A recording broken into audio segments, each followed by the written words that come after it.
Hi friends, my self doctor Jitendra Singh. आज मैं अपने इस मेडिकल पाठशाला चैनल पर पेनिसिलिन, जो कि most commonly used antibiotic and first antibiotic, जो कि अपनी एंटीबायोटिक की हिस्ट्री में सबसे पहले डिस्कवर हुई, उसके बारे में इंट्रोडक्शन वीडियो दोस्तों रिकॉर्ड करेंगे।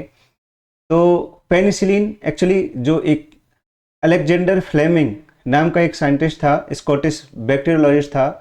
उसने क्या 1928 में वो एक्सपेरिमेंट कर रहा था, कल्चर कर रहा था स्टेफ ऑरियस का। तो उसने देखा स्टेफ ऑरियस जो कल्चर मीडिया में आराम से ग्रो कर रहा है, लेकिन कुछ जगह जो स्टेफ ऑरियस है वो ग्रो नहीं कर रहा है। उसने देखा कि ये जो एरिया जहाँ ये ग्रो नहीं कर रहा है वो कंटामिनेटेड है एक मोल्ड से, जिसको उसने नाम दिया पेनिसिलियम मोल्ड, जिसको अपन ग्रीन मोल्ड भी बोलते हैं। तो उसने क्या किया कि यहाँ पे ये क्यों नहीं ग्रो कर रहा है, तो उसने उसको आइसोलेट किया और फिर उसको कल्चर मीडिया में उसको फिर से फर्दर उसको ग्रो करवाया उस ग्रीन मोल्ड को। तो उसने देखा ये जो ग्रीन मोल्ड है बहुत सारे ऐसे सब्सटेंस प्रोड्यूस कर रहा है, जिससे कि बाकी अदर बैक्टीरिया जो कि ह्यूमन को इन्फेक्ट करते हैं उनको ये किल कर रहा है। तो उसने ये देखा कि ये तो बैक्टीरिया को मार रहा है, तो इसलिए उसका नाम उसने एंटीबायोटिक नाम दिया। और सबसे पहले क्योंकि ये पेनिसिलियम नोटेटम से इसको उसने देखा, तो इसलिए इसको पेनिसिलिन एंटीबायोटिक नाम दिया दोस्तों। उसके बाद फिर ऑस्ट्रेलियन पैथोलॉजिस्ट आया, एक हवार्ड फ्लोरे, दूसरा एक ब्रिटिश बायोकेमिस्ट था अर्स्ट बोरिस चेन। इन दोनों ने इसको प्यूरिफाइड किया 1930 में, 2 साल बाद।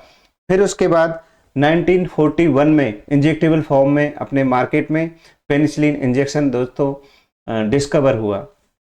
तो ये इसकी हिस्ट्री है थोड़ा पेनिसिलिन की। तो फर्स्ट एंटीबायोटिक जो डिस्कवर किया वो अलेक्जेंडर फ्लेमिंग ने किया, 1928 में किया, और उसका नाम दिया पेनिसिलिन ग्रुप। और जो पेनिसिलिन एंटीबायोटिक हैं वो फर्स्ट डिस्कवर हुए और आज दिनांक तक भी ये मोस्ट वाइडली यूज्ड एंटीबायोटिक हैं दोस्तों, क्योंकि इनको बहुत ही इनकी एफिकेसी बहुत अच्छी थी। पहले इनको वंडर ड्रग बोला गया कि ये किसी भी बीमारी में अगर पेनिसिलिन दे देते थे तो वो ठीक हो जाता था। तो उसके बाद फिर बहुत सारे एंटीबायोटिक और आए, तो इनका यूज कम हुआ, क्योंकि इनमें एक बहुत ही बड़ा साइड इफेक्ट था इनका, जो कि हाइपर सेंसिटिविटी थी। पेशेंट को अचानक से एनाफाइलेक्टिक रिएक्शन हो जाती थी, कई बार पेशेंट की डेथ भी हो जाती है एनाफाइलेक्सिस रिएक्शन में। इसलिए बहुत ही और दूसरे एंटीबायोटिक भी डिस्कवर हुए विद टाइम, जिसके ये सब साइड इफेक्ट थोड़े कम थे। तो दोस्तों सबसे पहले हिस्ट्री में देखें, penicillium is the one of the first and is still one of the most widely use antibiotic agent derived from penicillium mould. Alexander Fleming एक स्कॉटिश बैक्टीरियोलॉजिस्ट थे, 1928 में first observe that colonies of bacterium staph aureus failed to grow in these areas of culture that had been contaminated by green mold Penicillium notatum. उसने फिर he isolated that mold and grew it in fluid medium and found that it produced a substance capable of killing many common bacteria that infect humans. Then दोस्तों Australian pathologist Howard Florey and British bacteriologist Ernst Boris Chain, इन्होंने isolated and purified penicillin in 1930। Then उसके बाद 1941 injectable form of drug available for therapeutic use. दोस्तों ये जो है green mould को दिखाया है, इसके अंदर देखो ये ग्रीन मोल्ड है जो पेनिसिलियम नोटेटम है, उसकी कॉलोनी है, माइक्रोस्कोपिक स्ट्रक्चर ऐसा दिखता है। आपने कई बार देखा होगा कॉमनली ब्रेड में भी ये ग्रीन फंगस लग जाता है, तो यही है पेनिसिलियम नोटेटम। इसी से जो फर्स्ट एंटीबायोटिक अपन जो देखते हैं पेनिसिलिन अलेक्जेंडर फ्लेमिंग ने डिस्कवर किया था दोस्तों।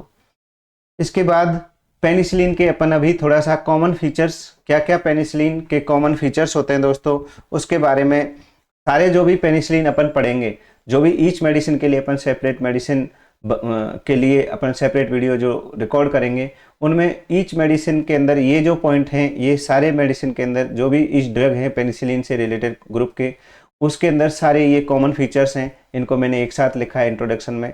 उसके बाद इनको जब अपन सेपरेट वीडियो रिकॉर्ड करेंगे तो उसमें एक बार इनको फिर से बार बार देखेंगे दोस्तों। तो सबसे पहला पॉइंट, जितने भी पेनिसिलिन ग्रुप के एंटीबायोटिक हैं, इवन कार्बापिनेम्स एंड सेफेलोस्पोरेंस, ये सारे सेल वॉल पे, अपने बैक्टीरिया की सेल वॉल पे दोस्तों एक्ट करते हैं। बैक्टीरियल सेल वॉल में भी ये पर्टिकुलरली पेप्टाइडोग्लाइकन जो कि एक ब्यूकोपेप्टाइड है उसको इनहिबिट करते हैं दोस्तों। तो ये इसका कॉमन मैकेनिज्म ऑफ एक्शन है। दूसरा, ये सारे बैक्टीरिसाइडल होते हैं। पेनिसिलिन ग्रुप के जितने भी एंटीबायोटिक हैं दोस्तों ये बैक्टीरिसाइडल होते हैं। दूसरा, ये बहुत इंपॉर्टेंट पॉइंट है, only effective against multiplying bacteria. जब बैक्टीरिया मल्टीप्लाई कर रहा है उस टाइम दोस्तों ये बहुत अच्छा वर्क करते हैं, और जो सीडेंटरी बैक्टीरिया है, ऑलरेडी बहुत दिन से पड़ा है, वो मल्टीप्लाई नहीं कर रहा है, उस पर ये इतना इफेक्टिव नहीं होते हैं। दूसरा दोस्तों, ये बहुत इंपॉर्टेंट है, both gram positive and gram negative दोनों ही तरह के बैक्टीरिया पे ये वर्क करते हैं। ये बहुत इंपॉर्टेंट पॉइंट है। तो जो भी पेनिसिलिन ग्रुप के एंटीबायोटिक अपन पढ़ेंगे वो gram positive bacteria like Staph aureus and gram negative bacteria like bacilli, जिसमें अपन Salmonella, Shigella, E coli, H influenzae and Proteus, इन सब पे ये दोस्तों काम करते हैं। तो ये पेनिसिलिन ग्रुप के जो एंटीबायोटिक हैं इनको अपन जहाँ भी ग्राम पॉजिटिव और ग्राम नेगेटिव दोनों तरह के बैक्टीरिया अपन सस्पेक्ट कर रहे हैं, ऐसा इन्फेक्शन सस्पेक्ट कर रहे हैं, तो इसको आप यूज कर सकते हैं। Broad spectrum penicillin like ampicillin और अमोक्सिसिलिन, दोस्तों ये ब्रॉड स्पेक्ट्रम होते हैं।